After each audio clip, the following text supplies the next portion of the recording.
What is going on, my fellow Kino Lords? So I am extremely excited to say that I am on the right side of history of deciding to attend this epic historic Barbenheimer event, which is obviously where you watch Barbie and Oppenheimer back to back as a double feature in the theaters, once in a lifetime, literally once in a lifetime opportunity. And I capitalized on it and I made it happen. And I'm really glad that I am living in a timeline where I can say that I did this. But yeah, so before really getting into my thoughts, I want to say that I appreciate everybody for sticking around and supporting me. I know that is kind of the level of content uploads have been kind of on the lower side lately. I've just been really overwhelmed with pre-production stuff for my latest short film. And also, I've just been exhausted with a lot of personal life stuff. But with that being said, I spent some of my last dollops to attend this Barbenheimer double feature screening. And before I really dive into it, I do have to say that I wasn't able to catch Oppenheimer in 70 millimeter. I will try to before it leaves theaters, but I just couldn't because of scheduling conflicts and a lot of the showings already being sold out. But I did watch Oppenheimer in IMAX, so I basically got the second best thing. But we're actually going to be starting with Barbie. So Barbie is a film that I really wasn't all that excited for. I mean, I guess to an extent I was excited because it just seemed like a film that I could just relax and have fun with and not really take all that seriously. So in that regard, it was kind of refreshing to go see a movie like this. But also, you know, Greta Gerwig as a filmmaker, I just kind of have a hot take on because even though I think Lady Bird is a really good movie, when it comes to Little Women, my hot take is that I just thought, I mean, it kind of just bored me to tears. I did not like that film. There was just a lot about it that I just didn't find all that compelling and just did not do it for me. I know I'm in the minority on that and probably will get dislikes on this video just for that take. But for that reason, like I haven't been like fully convinced, of Greta Gerwig as a filmmaker. And so going into this, wasn't so sure. But after watching Barbie, I gotta say that I thought it was great. I had a lot more fun with this film than I expected. This film was just so damn entertaining. Like I was laughing so much throughout the entirety of this film. It just has this consistent, satirical, quirky, goofy ass sense of humor throughout the entire film that I just really loved and really resonated with. And it's crazy because, again, a lot of the humor in this film is satirical or straight out goofy or ironic or even referential. I mean, the opening scene to this film, I'm not going to spoil it exactly, but I'm just going to say Stanley Kubrick stands like myself couldn't get enough of it. I thought it was just beautiful. I loved every second of it and thought it was hilarious and just thought it was really well captured.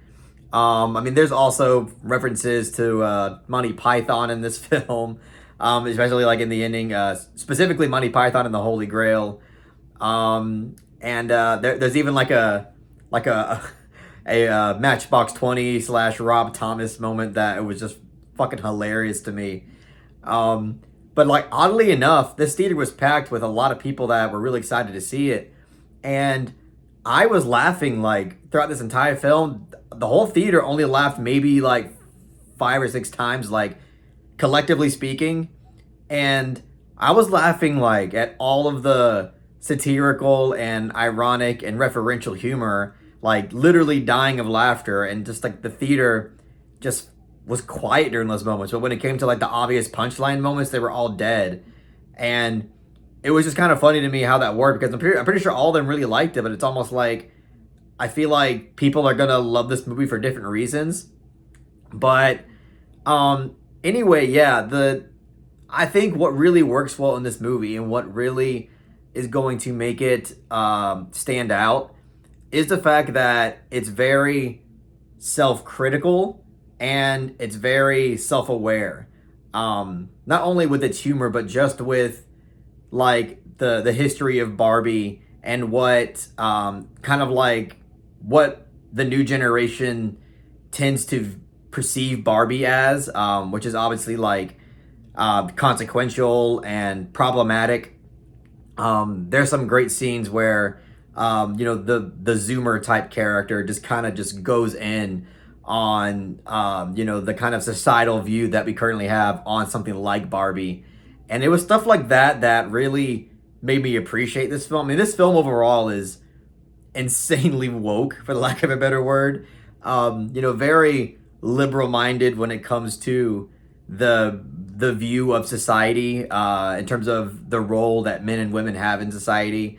I mean, the word patriarchy gets dropped like a billion times in this movie, and this film is, I mean, it's a huge feminist piece, honestly. Like, it's not subtle with it at all. It just embraces it completely, and that, I mean, for me personally, that's another reason why I just really loved it. It just kind of goes all the way with its approach. I mean, this is a film where men are the butt of the joke 90% of the time. And I personally, I just couldn't get enough of it. I just thought it was really cleverly written, and just the humor overall when it came to that just really, really worked. But again, I think people that are like super like, there's like the really anti-woke brigade of people are just gonna fucking hate this movie. I saw a picture of Ben Shapiro posting a selfie of him watching this movie, and just his face made me laugh my fucking ass off. Just like, I'm just imagining Ben Shapiro sitting through this film and experiencing it, and just imagining him in pure agony just warms my heart unlike any other. But I mean, yeah, like, this film is not hiding its sense of feminism. This is a feminist piece of cinema, no questions asked. But it's just, I love the way that it embraces it. I love how much it kind of criticizes itself in terms of the history of Barbie. It was just a really fun, cleverly written, and a kind of bold piece of writing. Really bold movie in a lot of different ways, especially considering that Mattel would kind of allow themselves to be the butt of the joke. I mean, the company that, endorsed Barbie and created it and manufactured it, kind of allow themselves to be a punching bag for quite a bit of this film, and that's just kind of awesome to see. And yeah, like, overall, like, I like that this movie was really unashamed of its liberal ideas. I mean, it's Barbie. This is one for women. I mean, if you're gonna go into this movie, expecting, pretty much anything other than that, like, just let women have this movie. It's Barbie. But anyway, yeah, this film, I mean, in terms of criticisms, I will say that it is too long. It's near 2 hours long, and by the third act, I was definitely feeling the runtime. I don't think this movie needed to be 2 hours long. I think an hour and a half would have been just perfect. And also the ending to this film didn't really quite hit. I mean, it was really trying to go for something that was existential, but it just didn't really hit me in the feels in the way that it wanted to. And there are specific reasons for that, and I'll go into some detail as to what they are. They are going to be a little bit spoilery, so if you don't want to necessarily hear this part, that's fine. You can just skip over it. But basically, with the ending of this film, you have this character that is basically trying to show Barbie what it is to be human through a series of like home footage imagery. And, again, it's trying to be this kind of inspiring piece. And it didn't really hit with me because all of the imagery that we were getting was just really happy-go-lucky and only showed like the happy part of being a human, which was kind of weird considering the fact that, like, one of the themes of this movie has to do with the fact that, things in life aren't just peaches and rainbows. That's like a huge element of this film, is to kind of like embrace the more dreadful elements of life and understand that life is, more than just happy-go-lucky all the time. There's a whole like run-on joke in this film about death and like trying to come to terms with death, and like how Barbie itself is like this fantasy world that doesn't really exist. Like, it's a nice utopia, but it doesn't exist. But then in the ending, when we're trying to, teach Barbie how to be a human, all we get is like happy-go-lucky imagery, and just kind of felt like a missed opportunity to actually show something that was honest and real. Um, and also, like, there's some lines with the ending where the creator of Barbie is saying that, you know, when she created Barbie, she had every little girl in mind. And for me personally, that's not, I just think that's a little bit dishonest. Just considering the fact that, brown Barbies weren't made until like 12 years later or even longer. Like an actual incarnation of Barbie that was brown or Hispanic didn't come until nearly 20 years later. Um, and also the fact that, I don't know if this is 100% valid, but the cost of Barbies, to a lot of people that I've talked to were like kind of pricey. I know a lot of people that said that they didn't have, the luxury to own a Barbie. I know it's not crazy expensive, but a lot of people have said that they are a bit pricey. So I don't know, to say that like the creator just had every little girl in mind when she made it was, I don't know, not the most honest thing. I don't think that poor brown people were necessarily in mind. But with that being said, I still think that I'll just say I didn't expect this film to be as self-critical as it was. I love the satire throughout it. I love the references.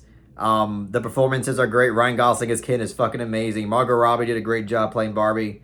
Just a really fun film. Really fun and entertaining film overall. So I'll give Barbie a soft 8 out of 10. All right, so with that being said, let's now move on to Oppenheimer, which is written and directed by the one and only Christopher Nolan. So as I said, I watched this in IMAX, and I can say that I'm glad that I did because I really, really enjoyed this film. I think it's a great film.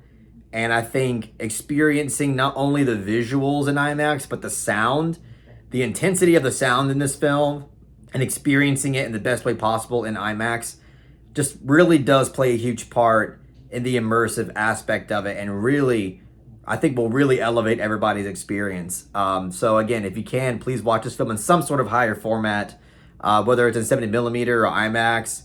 I just think that it's going to elevate your experience. But yeah, this film it's a great film for sure. Again, I started with the sound because like the sound and the visuals are like a huge element as to why I think this film is great. I mean, Nolan always has a huge emphasis on these elements of filmmaking, and I think it's him just doing his best when it comes to that, when it comes to this film. So this film has elements of visual storytelling to it that is honestly some of the best I've ever seen Nolan ever do. There is this one scene in particular where Oppenheimer has to give a speech after testing the atomic bomb.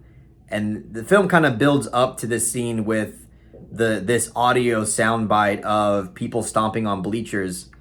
And when it finally builds up to this big scene in the film, it delivers 110%. That speech scene might honestly be my favorite Christopher Nolan scene ever. It was so effective, psychologically speaking.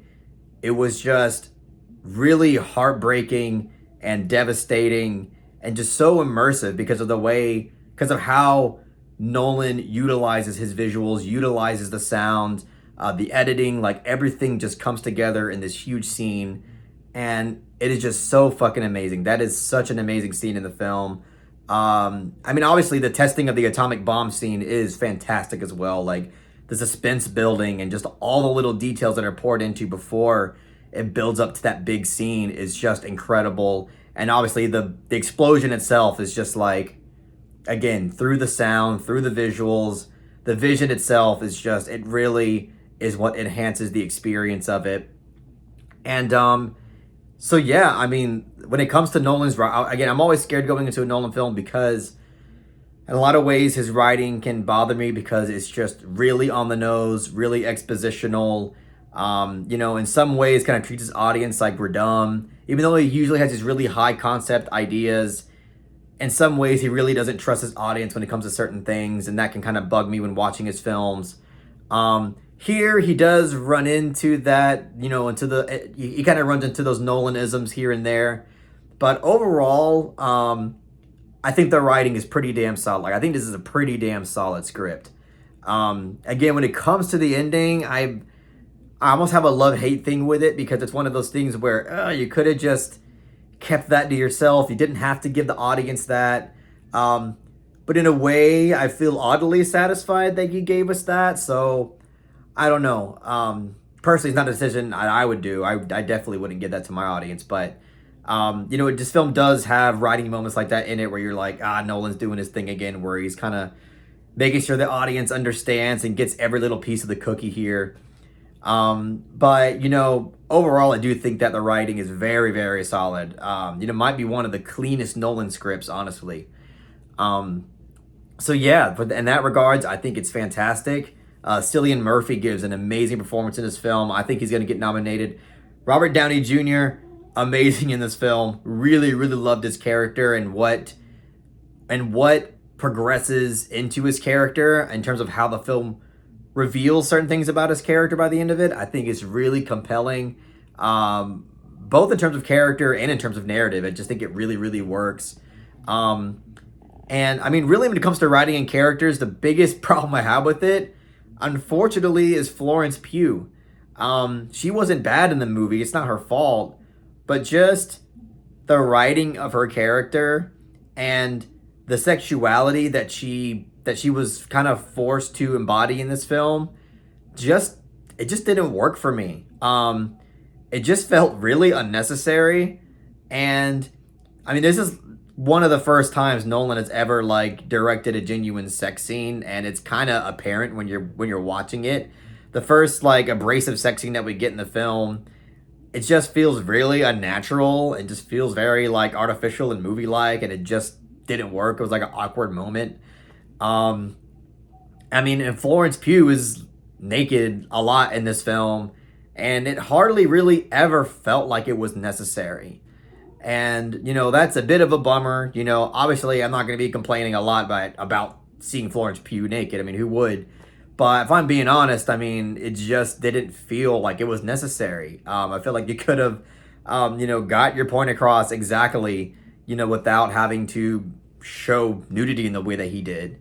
And her character, in terms of writing, it just didn't almost. I mean, I get her purpose in terms of contributing to Cillian Murphy's character, Oppenheimer, because of the fact that it's trying to showcase his romantic affairs and how that psychologically affected him and how that affected the project. But at the same time, like as a standalone character, it just really didn't work. It just felt a little flat. I didn't emotionally feel invested, especially in certain scenes. I feel like it wants you to feel emotionally invested in it, but I just didn't feel it. Even with Emily Blunt's character, I think her, like as a whole, her character in terms of Nolan's female writing and under his standard, I think is done well. I like kind of what progresses with her character, and I like where the film leaves off with her character. I think overall she is a solid character.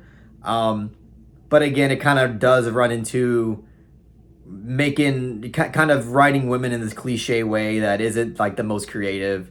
But overall, it's really Florence Pugh's character that I just didn't find compelling, and honestly probably could have done without, or at least done in a different way. But I mean, really, that's in terms of negatives, that's basically it. I think Nolan's direction here is basically flawless. I mean, in terms of like his ability to craft a film visually, aesthetically, incorporating sound into his films in order to deliver this type of impact, I think is just beyond fantastic. He fucking killed it in that department. And yeah, like everybody in this film besides Florence Pugh really did it. I mean, her acting was good, but the writing for her just didn't really work. But performance-wise, I don't think anybody gives a bad performance here. I mean, Matt Damon's in this film, and I actually think he's great in this movie. I like the writing of his character and the dialogue he's given and the way he embodies the character. It really works. So, yeah, this film overall I think is really great. I mean, in terms of theme, I just love the huge emphasis on how having honesty and having integrity and having any sense of genuine morality has no place in the U.S. government at all. If you're going to join the government and be a politician, you're going to have to kind of be a piece of shit. Because if you're a genuine person, if you're an honest person, you're going to get torn apart and you're going to be slandered up the ass. And yeah, just let's just say that integrity in the government is like water and oil. It's just not gonna mix well. But anyway, yeah. I love also the kind of conspiratorial element to this film, especially in the third act. Just really dug the presentation of how certain things are getting revealed. Just felt really immersive and interesting. And I mean, this film like pretty much always had my engagement, and with a few parts that just absolutely floored me, like parts that I'm just like, wow, this is what filmmaking is about, and this is why people need to come to the theaters to experience film still. Like he is representing why like theatrical experiences should still be valued. And yeah, but yeah, I think I've talked long enough. I think Oppenheimer's a great film, and I'll give it a solid to strong 8 out of 10. But yeah, that's my Barbenheimer experience. Both great movies that I enjoyed quite a bit. I know that Blair's gonna watch Oppenheimer in 70 millimeter this upcoming week, so I might do my best to catch it in 70 millimeter format with Blair before it leaves theaters. I can't make any promises, but I'm definitely gonna do my best. Also, be on the lookout for a Criterion Haul with Perry this Friday. And yeah, also don't forget that I have a film festival. I will leave the submission link down in the description box below. Please send me your films, guys. It's going to be a great online streaming event, and I'm really excited for it. But yeah, that's it. I hope you really enjoyed what I had to say about these films. If you really enjoyed this video, please give it a thumbs up and share it amongst your friends. And don't forget to subscribe to the channel to be updated on more film-related content.